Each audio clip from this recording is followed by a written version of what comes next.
बिस्मिल्लाहिर्रहमानिर्रहीम। इमरान खान साहब से अडयाला जेल में मुलाकात हुई है। खान साहब को किस हालत में रखा गया है और कैसे हमारी उनसे मुलाकात हुई, तमाम तफसीलात आपके सामने रखना चाहूँगा। मुसलसल हम राब्ता कर रहे थे जब खान साहब को अडयाला जेल ले गए। पहले तो रिस्पांस कोई नहीं दिया गया और अर्जेंट नोटिस दिया गया कि फ़ौरन पहुँचें, और हम पहुँचे हैं तो बड़ी दहशतगर्दों की तरह हमारी तलाशी ली गई और कहा गया कि कोई चीज़ आपने लेकर नहीं जानी। पहले भी कोई इस तरह का जो है वो सिर्फ और सिर्फ हमारे पास एक वो क्या कहते हैं कि एक पेन था या फिर कुछ डॉक्यूमेंट्स थे जो उनसे साइन करवाने थे, और हमने नोट बनाया हुआ था केसेस के हवाले से, क्योंकि आपको पता है कि 200 के करीब खान साहब के ऊपर केसेस जो हैं वो दर्ज किए गए हैं। तो वो तफसीलात उनको देनी होती हैं कि इस केस में ये प्रोसीडिंग हुई है, इस केस में ये मामला हुआ है, तो वो उनसे डिस्कस होती हैं और वो जो उनसे हदायत मिलती हैं केसेस के हवाले से वो फिर हम आगे आपस में डिस्कशन करते हैं। तो एक लीगल हवाले से हमारी डिस्कशन और उसको नोट करने के लिए कुछ अपने नोट्स जो बनाए होते हैं उनसे शेयर करने के लिए वो सारे पेपर्स और सारी चीज़ें हम लेकर जाते हैं। तो उन्होंने कहा जी कि कोई आपको इजाज़त नहीं है, आप कोई चीज़ लेकर नहीं जा सकते। बड़ा हमें हैरानगी हुई। एक जगह के ऊपर तलाशी ली गई, ओवरऑल चेकिंग की गई और हमारे पास तो सिर्फ वही एक पेन और वो पेपर थे, वो उन्होंने ले लिए। दोबारा फिर आगे गए, फिर उसी तरह से तलाशी ली गई। हमने कहा जी हम दहशतगर्द हैं जो आ गए। यानी कि जिंदगी में कभी हमने ऐसा हिस्ट्री में नहीं सुना कि कोई वकील अपने क्लाइंट से मिलता है तो उसको जो बेसिक चीज़ें हैं वो जो डिस्कशन के लिए, लीगल डिस्कशन के लिए इन चीज़ों को ले जाने के ऊपर भी पाबंदी हो कि आप पेपर नहीं ले जा सकते, आप पावर ऑफ अटॉर्नी नहीं ले जा सकते, या आप जो है वो पेन नहीं ले जा सकते। तो ये सिर्फ और सिर्फ हमारे साथ नहीं हुआ, उसके साथ साथ हमारे दीगर जो सीनियर्स वकला थे उनके साथ भी ऐसा ही रवैया देखने में मिला, जो कि सुप्रीम कोर्ट के वकील और बड़े सीनियर वकला थे। अच्छा, बहरहाल खान साहब से मुलाकात हुई और खान साहब, आप सबको पता है कि हमेशा हम बताते हैं कि वो बहुत ज़्यादा हमेशा हाई स्पिरिट में होते हैं, और इसी तरह से हमने देखा कि जिस दफ़ा हमारी मुलाकात हुई पिछली दफ़ा से ज़्यादा उनकी जो स्पिरिट्स थी वो बुलंद होती हैं। तो खान साहब से मुलाकात हुई तो खान साहब से हमने पूछा, पहली बात तो यह है कि खान साहब ने सिर्फ और सिर्फ जितना टाइम हो गया खान साहब को जेल के अंदर, उन्होंने सिर्फ एक ये कहा था कि मुझे चलने के लिए, वॉक करने के लिए जो है वो इजाज़त दी जाए। तो उनको इजाज़त नहीं मिली और उन्होंने उनको रिक्वेस्ट की कि मुझे जो है वॉक करने का जो है वो इजाज़त दी जाए, कुछ स्पेस दी जाए जहाँ पर मैं वॉक कर सकूं। तो पहली बात तो ये है कि किसी जगह के ऊपर, किसी कानून में, किसी प्रोसीजर में, किसी जो जेल मैनुअल है उसमें ये जिक्र किसी जगह के ऊपर नहीं है कि आप किसी को चलने की इजाज़त से रोक सकते हैं, आप किसी को जो है इस तरह की पाबंदियां लगा सकते हैं। उन्हें एक जो है सेल, छोटा सा सेल है जिसमें बंद किया गया है और वो 24 घंटे उसी में रहते हैं। उनकी मूवमेंट के ऊपर बिल्कुल पाबंदी है, किसी तरह से वो 1 मिनट के लिए भी उनको बाहर नहीं निकाला जाता।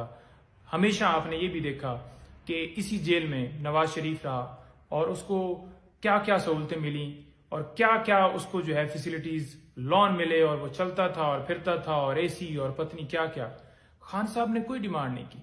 मैंने पूछा कि जी बी क्लास आपको दे दी गई? उन्होंने कहा कौन सी बी क्लास, क्या बी क्लास? मैंने कहा उसमें होता क्या है? बताया कि वो चला रहे हैं जी कि कूलर आपको मिला है जी। उन्होंने कहा जी नहीं, कोई ऐसा नहीं। उसने कहा नहीं, कूलर मुझे चाहिए भी नहीं क्योंकि मौसम ठीक है, मुझे कोई उसमें इशू नहीं और मैं तो इस चीज़ की मेरी डिमांड नहीं, और मैंने तो सिर्फ वॉक का कहा है। बात यह है कि जो ये खबरें चलाई गई कि उनको बेटर फैसिलिटीज दे दी गई, सारी झूठी हैं। और खान साहब ने एक मुतालबा किया है कि ओपन ट्रायल वो किया जाए। ओपन ट्रायल क्यों नहीं किया जा रहा है इस केस का? साइफर केस के अंदर खान साहब को इस वक्त गिरफ्तार किया हुआ है और खान साहब ने कहा है कि ये जो प्रोसीडिंग है पूरी दुनिया के ऊपर जो है वो सबको, सबके सामने होनी चाहिए, लॉयर्स की एक्सेस होनी चाहिए, साफियों की सक्सेस होनी चाहिए। इसको क्यों बंद कमरे के अंदर जो है वो करके और बंद कमरे के अंदर ही फैसला देने के लिए एक प्लान बनाया गया? तो ये नहीं होना चाहिए, क्योंकि इनका दिल है कि 5 दिनों में जिस तरह से तोशाखाना केस के अंदर फैसला आया उसी तरह से ये चाहते हैं कि एक जो है वो प्रोसीडिंग इन कैमरा की जाए और अंदर ही फिर चंद दिनों में फैसला दे के सजा दी जाए, क्योंकि इन्हें पता है कि तोशाखाना केस के अंदर सजा सस्पेंड हो गई है। तो इस केस में सजा दे के ये चाहते हैं कि खान साहब जो है वो इलेक्शन से जो है वो आउट रहें, ऐसा मुमकिन नहीं है, ऐसा ना मुमकिन है, ना ऐसा हम किसी को करने देंगे। इलेक्शन में इंशाल्लाह खान साहब आएंगे और पूरा भरपूर तरीके से खुद वो कैंपेन को लीड करेंगे, क्योंकि ये सारे बोगस झूठे केसेस हैं। कोई केस भी लीगल नहीं है, कोई केस भी किसी के अंदर लीगल ऐसी कोई इनके पास जस्टिफिकेशन नहीं है। कोई FIR उठा लें, कोई केस उठा लें, सारे पॉलिटिकली बनाए गए हैं, सियासी बुनियादों के ऊपर ये केसेस बनाए गए।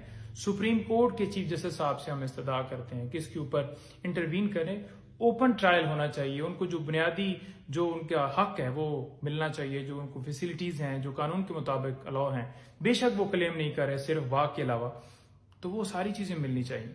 और इसके साथ साथ ये जो डरते हैं खान साहब की तस्वीर से कि खान साहब जो है वो बाहर आएंगे, वीडियो उनकी बनेगी, तस्वीर बनेगी, तो इनका डर दूर किया जाए और बेहतरीन सिक्योरिटी में खान साहब को अदालत में पेश किया जाए, ताकि जो फेयर ट्रायल है, जो आइन का आर्टिकल 10A है, वो वाज़ह तौर पर प्रोटेक्शन देता है हर शहरी को, वो उनका बुनियादी हक है और उन्हें मिलना चाहिए।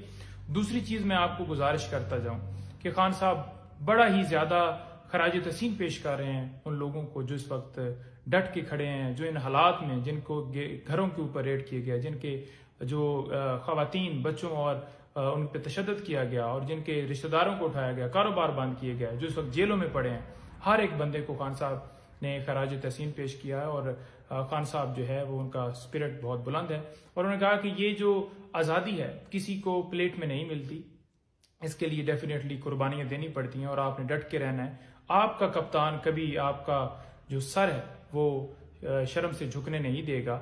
लेकिन सारी चीजों के साथ साथ हमने ये देखा कि खान साहब का तो मोराल बहुत बुलंद है, लेकिन हम एक रिक्वेस्ट करते हैं यहाँ पर, ओपन ट्रायल, महफूज खाना, जो कि अभी तक हमारी इस्लामाबाद हाईकोर्ट में पिटीशन फाइल थी और अभी तक उस पर फैसला नहीं हो सका, तो महफूज खाना जो है वो हम डिमांड कर रहे हैं कि वो महफूज खाना, और उसके साथ साथ दीगर जो हमारी दरखास्तें इस्लामाबाद हाई कोर्ट में हैं और सुप्रीम कोर्ट में हैं, तमाम दरखास्तों के ऊपर समाअत हो, फिक्स हो और उनके ऊपर फैसला है। इसके साथ साथ जितनी दरखास्तें जिनमें फैसला पेंडिंग है, तमाम दरखास्तों के ऊपर फैसला वो सुनाया जाए, जो फिक्स होती हैं उनको अर्जन कर दिया जाता है, अर्जनमेंट नहीं होनी चाहिए, हर दरखास्त पे फैसला है, ताकि जो इंसाफ के तकाजे हैं वो पूरे किए जा सकते हैं। एक साबका वजीर आजम के साथ अगर ऐसा किया जा रहा है तो आपका मेरे साथ क्या, कैसे हमें इंसाफ मिलेगा। तो ये मुलाकात का अहवाल था, बाकी इंशाल्लाह दोबारा मुलाकात हो।